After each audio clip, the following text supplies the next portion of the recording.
Hi friends, welcome to tech Teja Telugu. Friends, అందరికీ తెలిసే ఉంటుంది ఈ సెప్టెంబర్ లోపు మనకేమో ఐఫోన్ 16 అయితే మన ఇండియాలో అయితే లాంచ్ అవబోతుంది. కరెక్ట్ డేట్ అయితే ఫిక్స్ అవ్వలేదు. నేను ఈ వీడియో చేసే టైంకి కొంతమంది 9th అంటున్నారు, కొంతమంది 20th అంటున్నారు. మేబీ నేను ఈ నెలాఖరు లోపు మనకైతే రిలీజ్ అవబోతుంది అనమాట. బేసిక్గా మనకి ఇందులో 4 వేరియంట్స్ అయితే ఉంటుంది. 16, 16+ అండ్ ప్రో వేరియంట్లో అయితే ప్రో అండ్ ప్రో మ్యాక్స్ అయితే ఉంటుంది. అంటే బేస్ వేరియంట్లో 2, ప్రో వేరియంట్లో అయితే 2 అయితే లాంచ్ అయిపోతున్నారు. అండ్ ఇది అప్డేట్ ఇంతవరకు వచ్చిన అప్డేట్ అనమాట. ఈ 16లోనే మనకు వచ్చిన అప్డేట్స్ ఏంది అన్నది మనం ఈ వీడియోలో తెలుసుకుందాం ఫ్రెండ్స్. వీడియో చివరి దాకా చూడండి, నచ్చితే లైక్ చేయండి, షేర్ చేయండి, అలాగే సబ్స్క్రైబ్ చేయడం మాత్రం మర్చిపోకండి. లేట్ చేయకుండా వీడియోలోకి వెళ్ళిపోదాం. Let's go.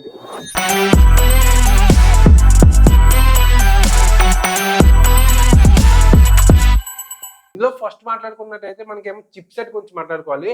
మనకి ఐఫోన్ 16లోని A18 బయోనిక్ చిప్ సెట్ అయితే లాంచ్ చేయబోతున్నారు. ఎస్పెషల్గా ఎవరైతే ఎక్కువ గేమింగ్ ఆడతారో, మల్టీ టాస్కింగ్ చేస్తారో వాళ్ళకైతే చాలా బాగా యూస్ఫుల్గా ఉంటుంది. ఎందుకంటే ఇందులో మనకి స్పీడ్ అండ్ ఎఫిషియన్సీ అనేది చాలా ఎక్కువగా ఇంక్రీజ్ చేయడం జరిగింది. ప్రీవియస్ వర్షన్స్ చూస్తున్నట్టయితే మనకేమో ఎక్కువ గేమ్ ఆడుతుంటే హీటింగ్ ఇష్యూస్ అన్నీ వస్తున్నాయి కదా. మేబీ ఇది ఈ వేరియంట్లో అయితే తగ్గే అవకాశాలు ఉన్నాయని చెప్పేసి నేను అనుకుంటున్నాను. బోత్ మనకేమో బేస్ వేరియంట్స్లోని అండ్ ప్రో వేరియంట్స్లో అన్నింటిలో కూడా మనకి A18 చిప్ సెట్ అయితే వస్తుంది ఫ్రెండ్స్. అండ్ నెక్స్ట్ వచ్చేసరికి మనకి ఫిజికల్ ఓవరాల్ గురించి మాట్లాడుకున్నది మనకి ఐఫోన్ 15లో మనకి ప్రో వేరియంట్స్లో ఉండే కదా, మనకి యాక్షన్ బటన్ అని చెప్పేసి మనకి క్యాప్చర్ చేయడానికి, వెర్టికల్గా వీడియోస్ షూట్ చేసేటప్పుడు క్యాప్చర్ చేయడానికి మనకి ఎక్స్క్లూజివ్గా ఒక బటన్ అయితే ప్రొవైడ్ చేశారు కదా. అది ఇప్పుడు మనకి 16లో అన్ని వేరియంట్స్లో అంటే బేస్ వేరియంట్స్లో కూడా మనకి అవైలబుల్గా ఉంది. అంతేకాదు మనకి 16లోనే అయితే మనకి మ్యూట్ బటన్ ఉంది కదా, టోగుల్ ఉన్నది కదా, ఆ టోగుల్ని రీప్లేస్ చేశారు యాక్షన్ బటన్తో అని చెప్పేసి అంటున్నారు. ఇలా అయితే మాత్రం మనకి ఈవెన్ ఎవరైతే బేస్ వేరియంట్స్ యూజ్ చేస్తారో వాళ్ళకి కూడా కంఫర్టబుల్గా photo captures and video captures అయితే చేసుకోవచ్చు.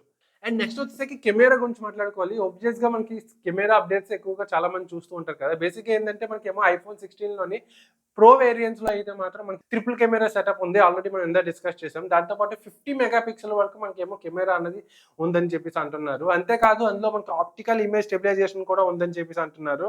ఇందులోనే మనకి యాపిల్ ఇంటెలిజెన్స్ అయితే తీసుకొచ్చారు బెటర్ వీడియో క్వాలిటీ కోసం అండ్ ఫోటో క్వాలిటీ కోసం. అంతేకాదు ప్రో వేరియంట్స్లోని మనకేమో 5x వరకు మనకి ఆప్టికల్ జూమ్ సపోర్ట్ అయితే చేస్తుంది ఫ్రెండ్స్.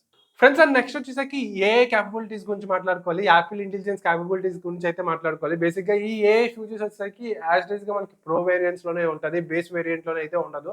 బేసిక్గా ఏంటంటే చాలా ఫ్యూచర్స్ అయితే తీసుకొచ్చారు ఈ యాపిల్ ఇంటెలిజెన్స్తోని. మెయిన్గా ఏంటంటే సిరిని యాపిల్ ఇంటెలిజెన్స్తోనే అయితే లింక్ చేయడం జరిగింది. దీనివల్ల మనకి చాట్ జీపీటీలో చేయాల్సిన ప్రతి వర్క్ కూడా విత్ ద హెల్ప్ ఆఫ్ సిరి మనం చేసుకోవచ్చు. దీనివల్ల ఇంకొంచెం ఎన్హాన్స్ అయ్యిందని చెప్పుకోవచ్చు. బట్ బ్యాడ్ లక్ ఏంటంటే ఇది ఓన్లీ మనకేమో ప్రో వేరియంట్స్లోనే అయితే ఉంది, ఇంకా బేస్ వేరియంట్లో రాలేదు. మేబీ అప్డేట్స్లో మనకి 16లో రావచ్చేమో అనేసి నేనైతే అనుకుంటున్నాను. అండ్ నెక్స్ట్ వచ్చేసరికి మనకేమో iOS గురించి చెప్పుకోవాలి. iOS వర్షన్ మనకి 18 వర్షన్ అయితే వచ్చింది. బిఫోర్ మనం కంపేర్ చేసుకుంటే iOS 18లోని కొన్ని అప్డేట్స్ అయితే వచ్చాయి. ఆల్రెడీ చాలా ట్రోల్స్ కూడా చూస్తున్నాం కదా. మనకి ఆండ్రాయిడ్లో వచ్చిన కొన్ని ఎప్పటి నుంచో ఉన్న అప్డేట్స్ మనకేమో ఇప్పుడు యాపిల్లోనే అయితే రాబోతున్నాయి, ఐఫోన్స్లోనే. బేసిక్గా ఏంటంటే అందులో మనకి హోమ్ స్క్రీన్ కస్టమైజింగ్ కానీ, లాక్ స్క్రీన్ కస్టమైజ్ చేసుకోవచ్చు, కంట్రోల్ సెంటర్ని కస్టమైజ్ చేసుకోవచ్చు. అంతేకాకుండా యాప్స్, విడ్జెట్స్ ఇవన్నీ కూడా ఎక్కడ పెడితే అక్కడ మనకి ఓపెన్ స్పేస్లోని ఇంక్లూడ్ చేసుకోవచ్చు. అంతేకాకుండా మనకి డాక్లో కూడా మనకి పైన డాక్ ఉంటుంది కదా, డాక్లో కూడా మనం ఏదైనా యాప్స్ని పెట్టుకోవచ్చు. అంతేకాకుండా న్యూ విజువల్ ఎఫర్ట్స్ అయితే క్రియేట్ చేశారు. డార్క్ అండ్ టింటెడ్ థీమ్స్ అయితే ప్రొవైడ్ చేయడం జరుగుతుంది. ఐఓఎస్ ప్రీవియస్ వర్షన్స్లో వచ్చిన కొన్ని ఫెయిల్యూర్స్ కూడా ఓవర్కమ్ చేస్తున్నారని చెప్పేసి అంటున్నారు. ఇంకా వేటి అనేది మనకి ఫ్యూచర్ వీడియోస్లో అయితే తెలుసుకుందాం. సో ఇంతవరకు ఎవరైనా సబ్స్క్రైబ్ చేసుకోకపోతే సబ్స్క్రైబ్ చేసుకోండి ఫ్రెండ్స్.